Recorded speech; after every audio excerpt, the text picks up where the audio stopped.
What's going on? Welcome back to the channel. In this video, you and I are going to talk about how to get your muscles stronger without getting them bigger. I don't know if you can tell by looking at me, but I am not a big, huge, jacked guy. And every time I make a video on strength training or weightlifting, there's always some schmuck in the comments who's like, "But why would I listen to you? You're not big, you're not jacked, you're not huge." That's by design. I've never wanted to be the biggest dude around. I've always wanted to be strong. I'm an elite powerlifter. I deadlifted 530 pounds when I weighed 132 pounds. And for the majority of my career in athletics and weightlifting, I've loved the idea of being as strong as I possibly can without being huge. So if you want to get bigger, you want to get huge muscles, don't watch this video. If you do, however, want to get the benefits of being strong without getting much bigger, watch this whole video. I'm going to explain everything you need to know. And by the way, if you're not on my email list yet, do that right now. The link is in the description. In every video, I pick 10 people who are on my email list to get a free month in my inner circle, get all of my training programs. If you already are on the email list, you don't need to sign up again. You're automatically entered to win. But if you're not on, get in the description, click the link, join the email list. With that being said, let's get into the workout.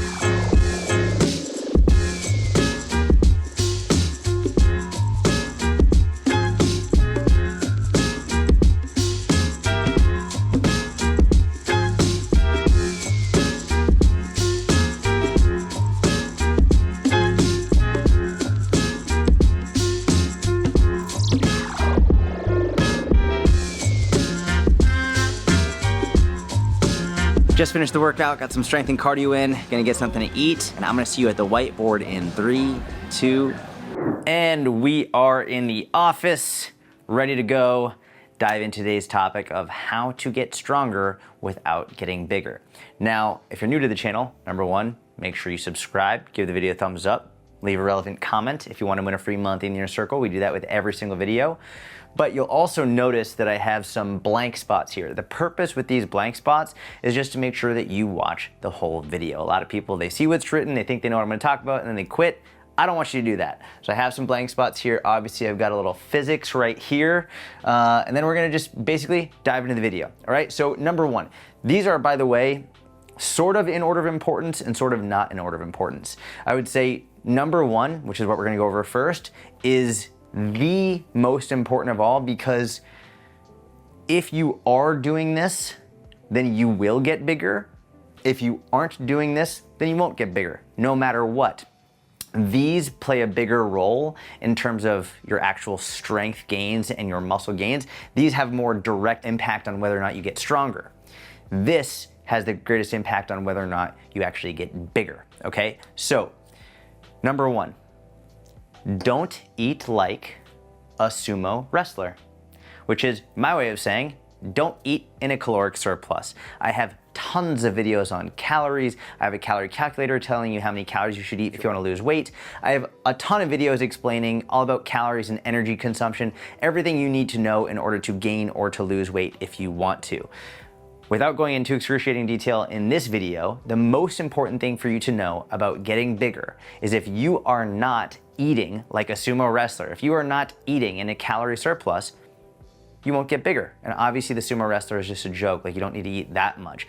But if you are not eating in a caloric surplus, you're not going to get bigger. No matter how much strength training you do, no matter how heavy you lift, no matter how optimal your training program is, if you are not eating in a consistent calorie surplus, your muscles are never going to get huge and big and bulky and massive. Now, I know there's gonna be someone in the comments being like, well, that's not true. You technically can get bigger muscles even if you're calorie deficit. Yes, technically, there are some situations in which even if you're not in a calorie surplus, your muscles could get bigger. But the amount they can get bigger is very, very small.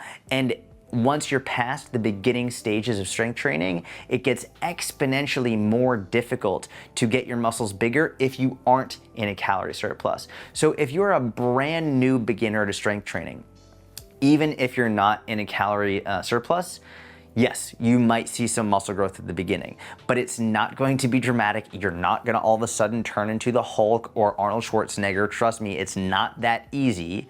But once you get past that beginner stage and get into the more intermediate and advanced stages, you really do need to be in a caloric surplus on a consistent basis in order to grow your muscles substantially. Yes, teeny bits here and there, but like in order to get them really, really big, you need to be eating a lot. So, the main point here is, if you want to get stronger, without your muscles getting bigger, the main thing you need to focus on is eating either in a caloric deficit or closer to maintenance.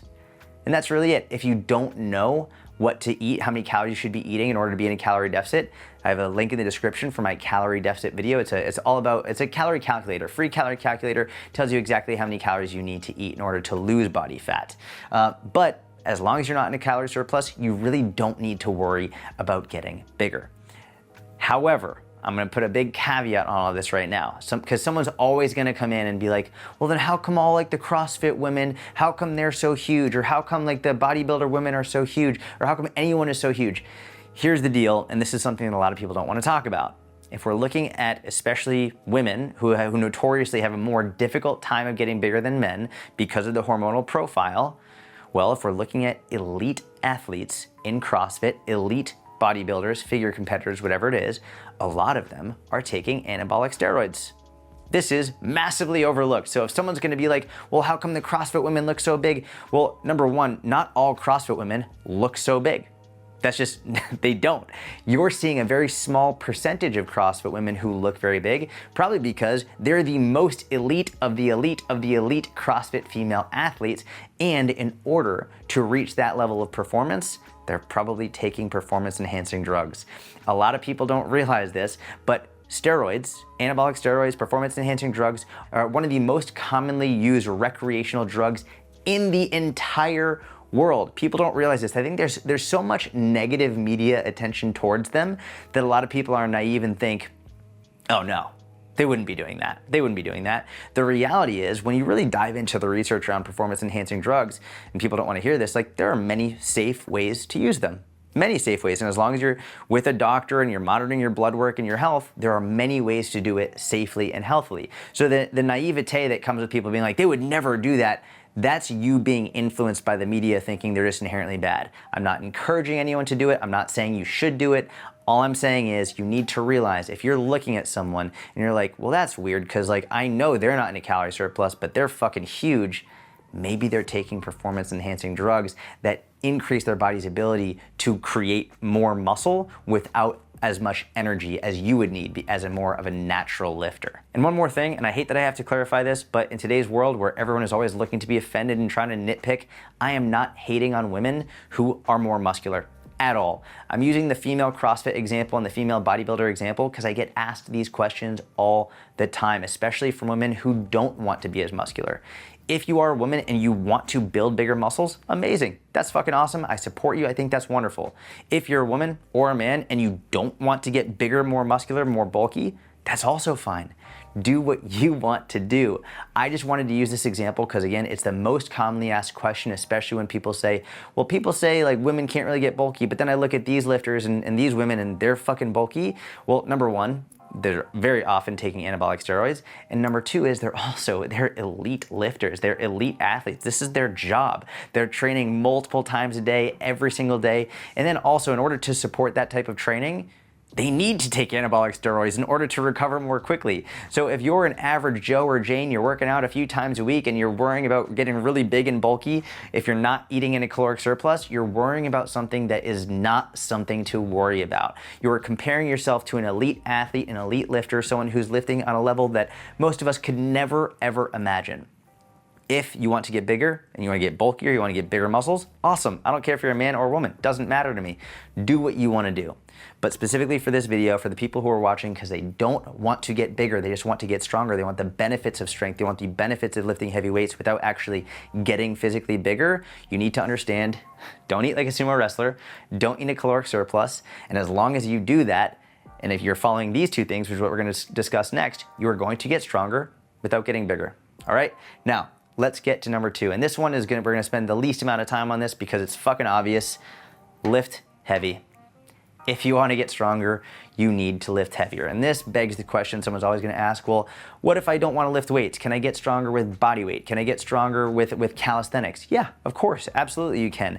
But there's a limit to that inherently because unless your body weight is getting bigger and bigger and bigger and bigger, there's only so much you can lift with your body weight and continue to get stronger.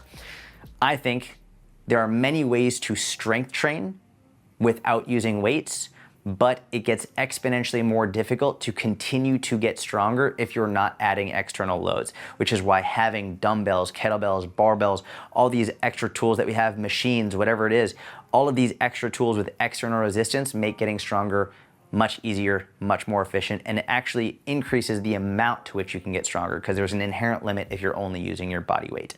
So if you really want to get the most benefits out of your strength training, lift heavy.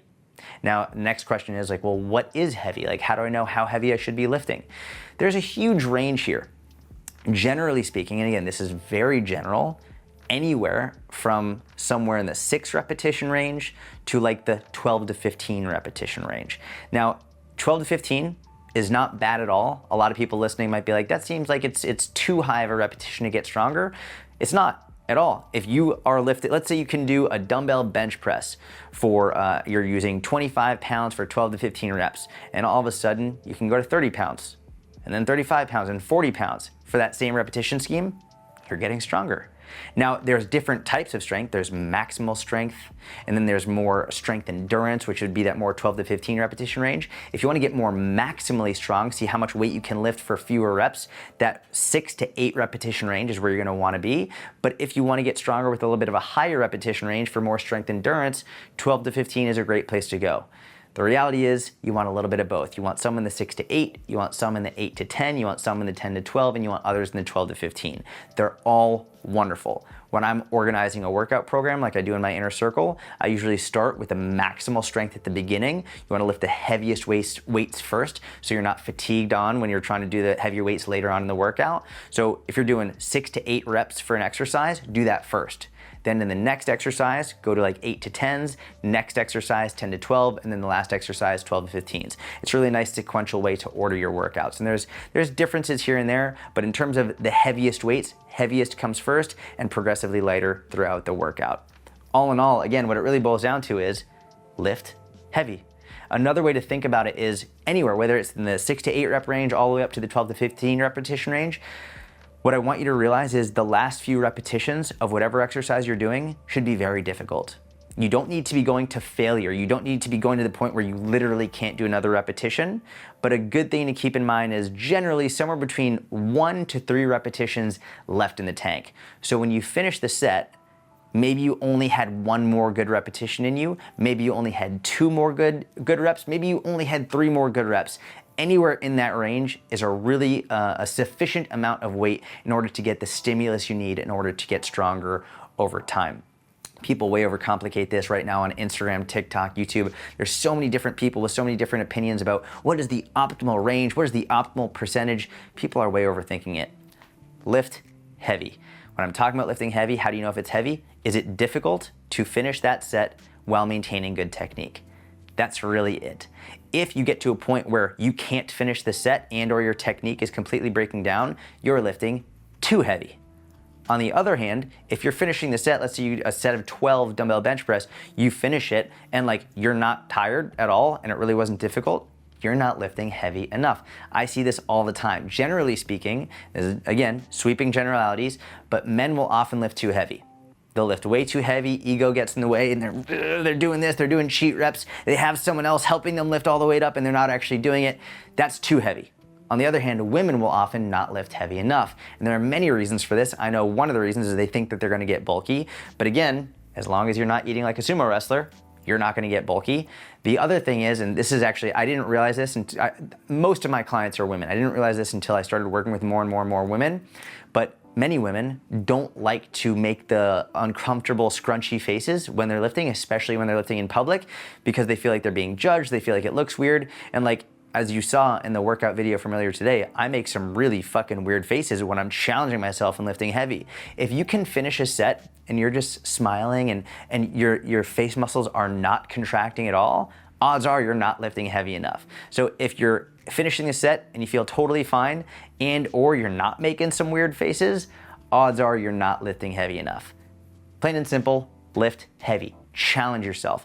If you're not lifting heavy, you're not gonna get stronger. Now, let's get into number 3.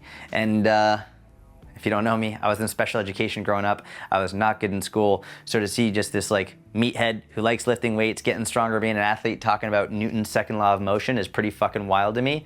I remember learning about this in school, being like, when am I ever gonna use this? And then when I started to get into higher level strength training for powerlifters, for Olympic lifters, for higher level athletes, I was like, oh shit, this is actually really important. So Newton's second law of motion, force equals mass times acceleration. I'm gonna try and make this as simple as possible and specifically relevant to weightlifting because it actually is very, very important.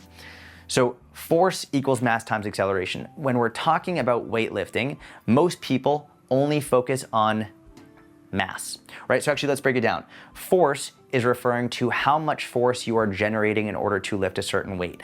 And force is directly proportional to mass, right? So mass is how much weight you're lifting.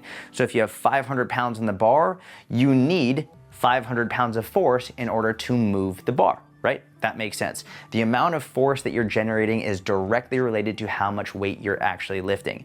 These are the two things that most people really think about. And that's number two, lift heavy. But most people completely overlook the other equally important part of the equation of how much force you can produce, right? Because let's think about this. If you want to get stronger, you really want to increase how much force you can produce. That's what you're trying to do. What is strength? Strength is how much force you can produce. But we know, and again, I was terrible in math. I was in special education. I know that mass and acceleration are equally important because it's a multiplication here, right?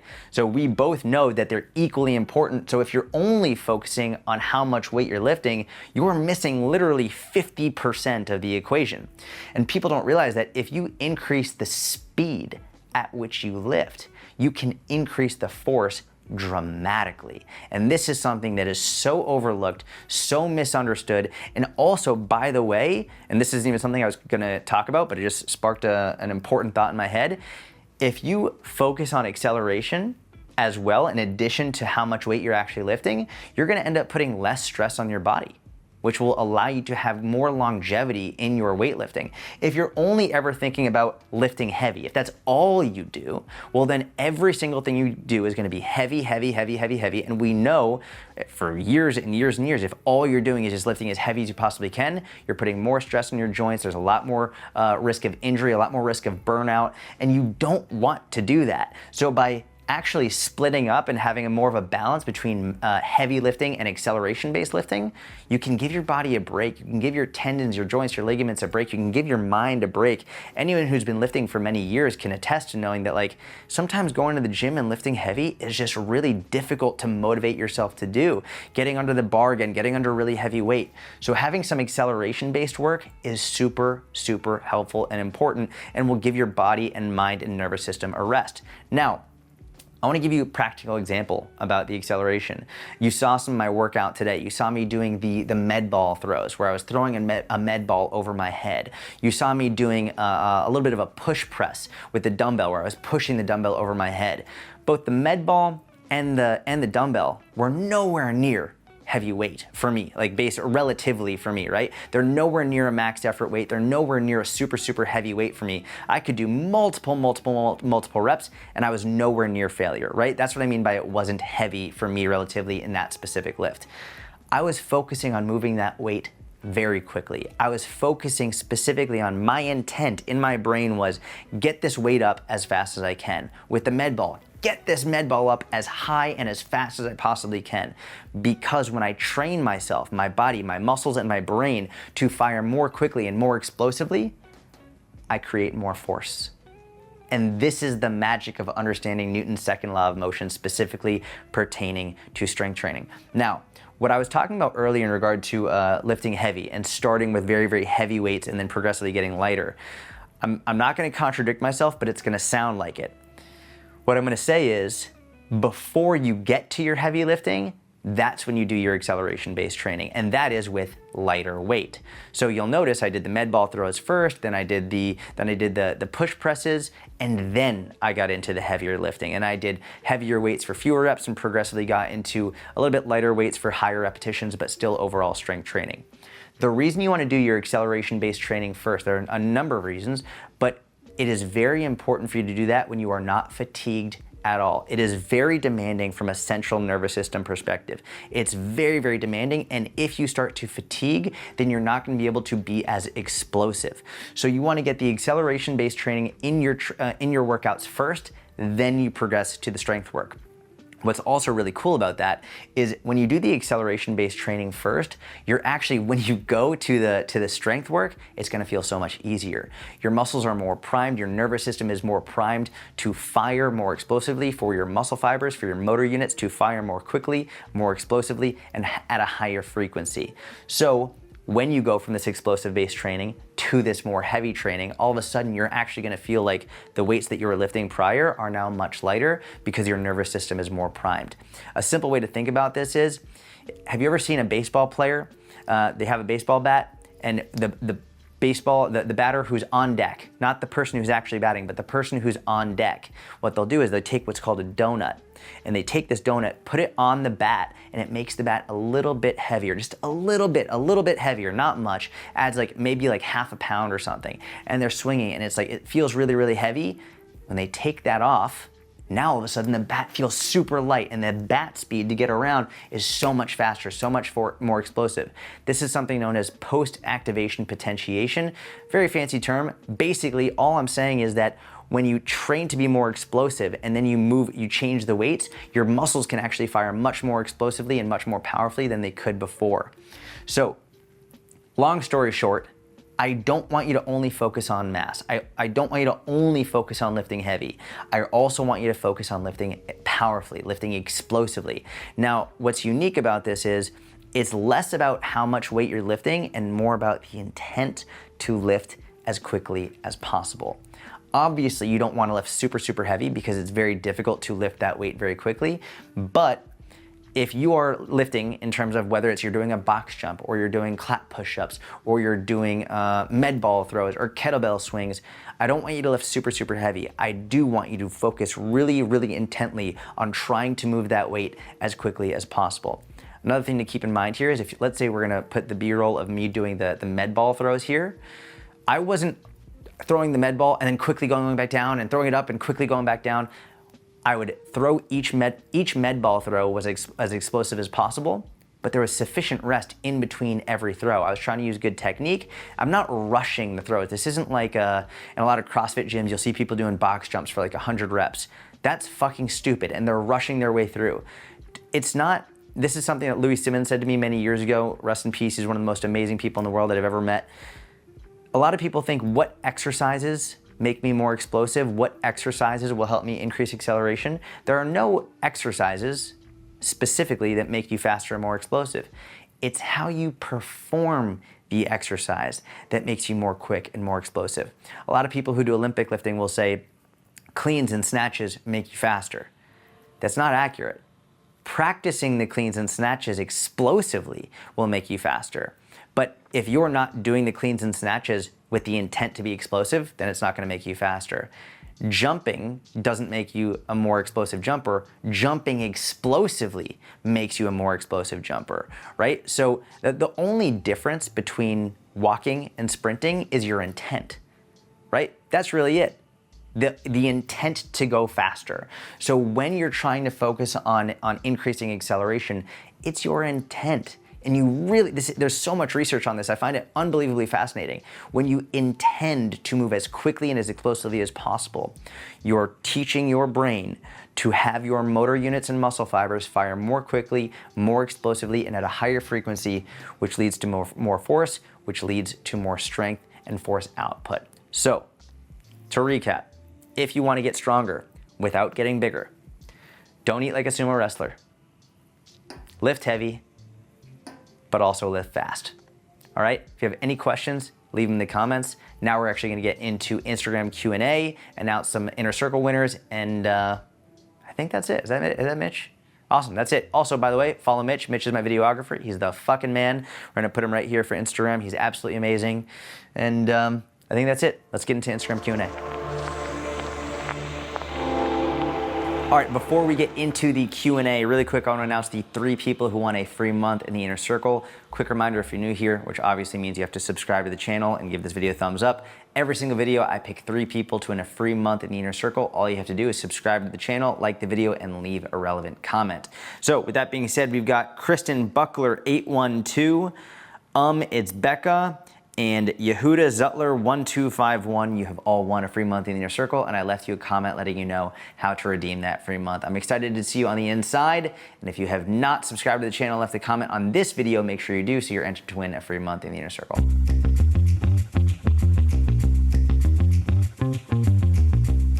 Question 1 is from Megan, and Megan asked how to manage hunger during my period. It's a really good question, and obviously I'm a guy, I've never had a period, I never will have a period, but the vast majority of my clients over the years, clients and Inner Circle members, are women, about like 75 to 80%, so I've worked with a lot of women on this to try and help them manage it, and we've come up with some good strategies.